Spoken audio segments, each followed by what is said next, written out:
बिस्मिल्लाहिर्रहमानिर्रहीम। अस्सलाम वालेकुम नाज़रीन, तारीख़ इस्लाम में कैसे कैसे खूनी और जंगी दौर गुजरे, आपसी सियासी चकलश भी रही है, मगर कभी भी उन पाकबाज हस्तियों की बारगाहों में गुस्ताखी का कोई वाक़या नहीं मिलता। मगर वक्त की ये सितम ज़रीफ़ी है आज, जबकि आलमी सतह पर मुसलमानों की बर्बादी और तबाही के न सिर्फ मंसूबे बनाए जा रहे हैं, बल्कि मुतअद्दिद ममालिक में खून मुस्लिम से होली खेली जा रही है। अरब ममालिक में इनकलाब के नाम पर मुस्लिम अमलाको जान की तबाही और बर्बादी भी उसी साजिश का हिस्सा मालूम होती है। ये बात किसी गलत फहमी की बुनियाद पर नहीं, बल्कि इन ताज़ा वाक़यात की बिना पर कही जा रही है जो ठोस और मुस्तनद ज़राए से हम तक पहुँच रहे हैं। हाल ही में एक वाक़या पेश आया है जिसके मुताबिक ये बात कही जा रही है कि उमर सानी अमीरुल मोमिनीन हज़रत उमर बिन अब्दुल अजीज़ रज़ी अल्लाह ताला अन्हो के मिज़ार को नुकसान पहुँचाया गया है।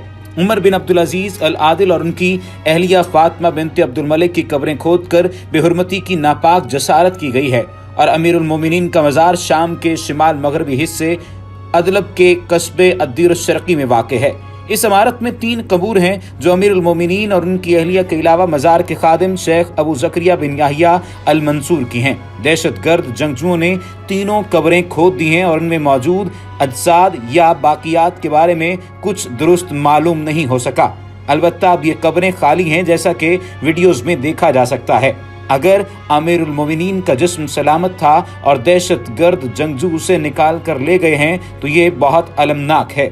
बाद अज़ां शामी हुकूमत के सरकारी चैनल साना ने जश्न के अंदाज में इस सानहे की तस्वीर जारी की हैं। इससे कबल जनवरी में जंगजुओं ने इस मज़ार को नजर आतिश भी करने की कोशिश की थी, जबकि अगस्त 2019 में रूस ने इस मज़ार पर बमबारी भी की थी, जिससे अहाते को नुकसान पहुंचा था। कुछ लोगों की जानिब से ये इल्ज़ाम लगाया जा रहा है और ये बात की जा रही है कि ये तमाम तर मामला शिया जो मुजाहिदीन हैं, जो शिया जंगजू हैं, उन्होंने किया है। और ये बात भी सामने आती है कि ये सिर्फ और सिर्फ बुग़्ज़े उमर में किया जा रहा है। कुछ लोग ये खबर शेयर कर रहे हैं कि शाम में ग्रोह ने उमर बिन अब्दुल अजीज़ रहमतुल्लाह ताला अलैह की कब्र मुनहदिम की है और उनके लिए अर्ज़ है कि सहाबा कराम की कब्र को मुनहदिम करना इससे पहले शकीउल कबीले करते रहे हैं और ये उनकी काबिल मुज़म्मत रिवायत है।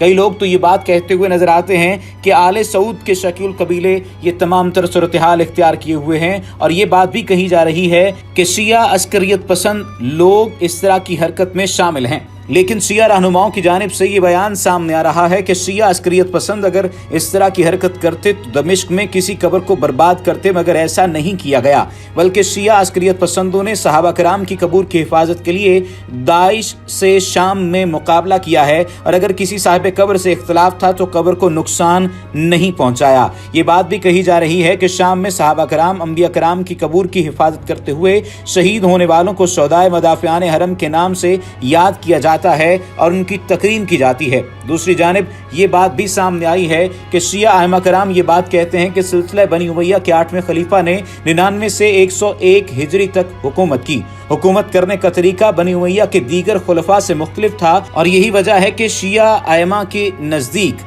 इनकी रिवायात में उनका जिक्र नेकी के साथ किया गया है।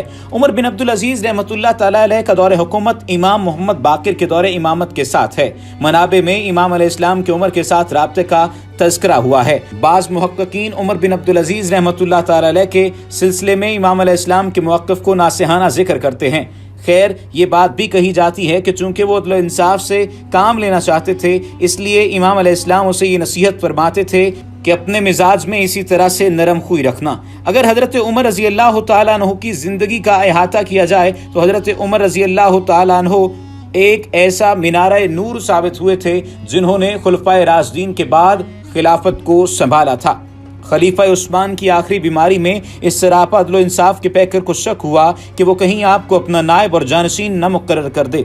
चुनाचे रजा बिन हैवा के पास तशरीफ ले गए और यूं गोया हुए, मुझे खतरा है कि खलीफा सुलेमान ने कहीं मेरे हक में वसीयत न कर दी हो, लिहाजा अगर उसने वसीयत की होगी तो आपके इल्म में तो ज़रूर होगा, आप मुझको बता दें ताकि मैं इस्तीफ़ा देकर पहले ही सबकदोश हो जाऊं और वो अपनी हयात में कोई दूसरा इंतज़ाम कर जाएं।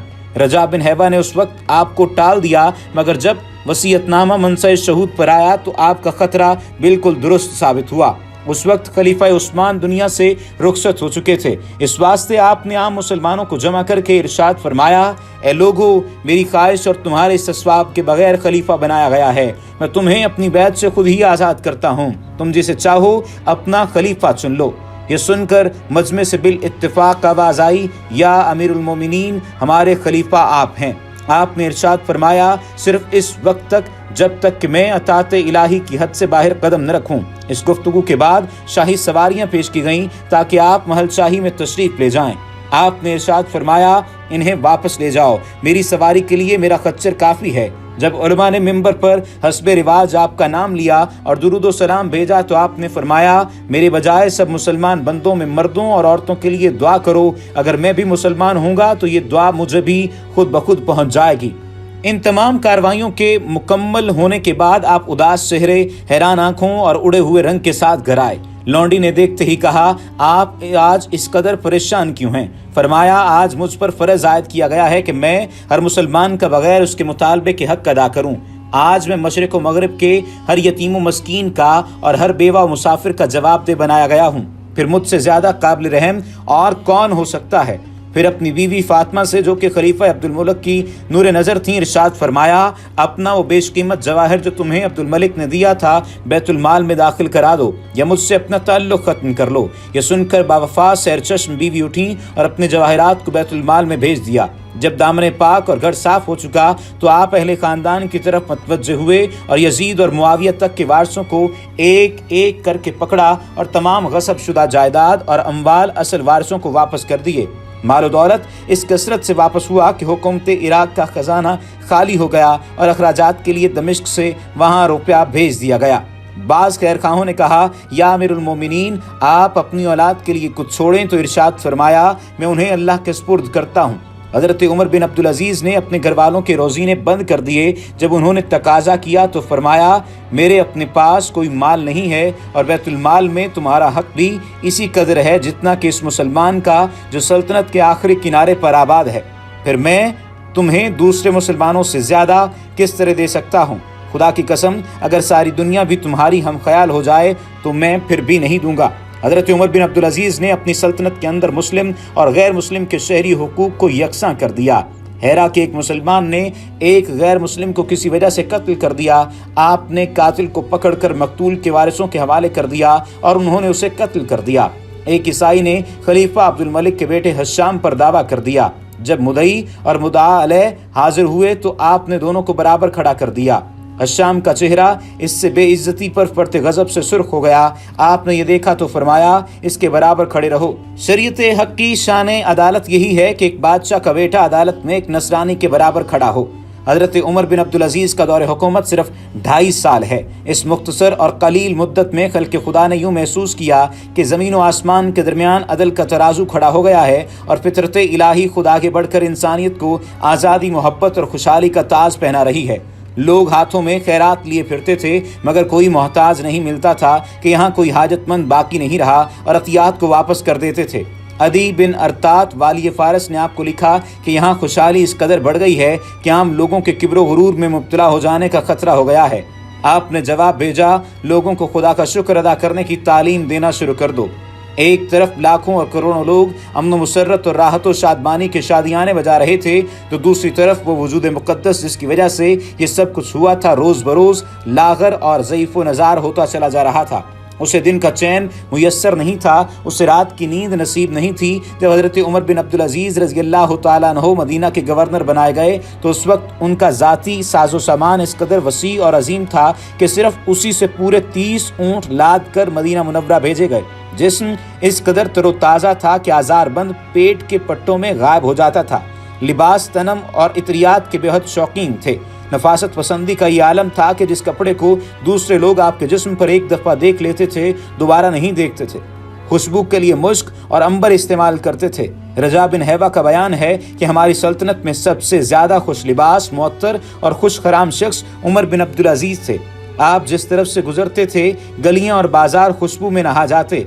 लेकिन जिस दिन खलीफा इस्लाम बनाए गए आपने सारी जागीरें असल मालिकों को वापस कर दी और फरश, लिबास, अतरियात, साजो सामान, महल्लात, लौंडी और गुलाम और सवारियां सब बेच दिए और कीमत बैतुल माल में दाखिल करा दी।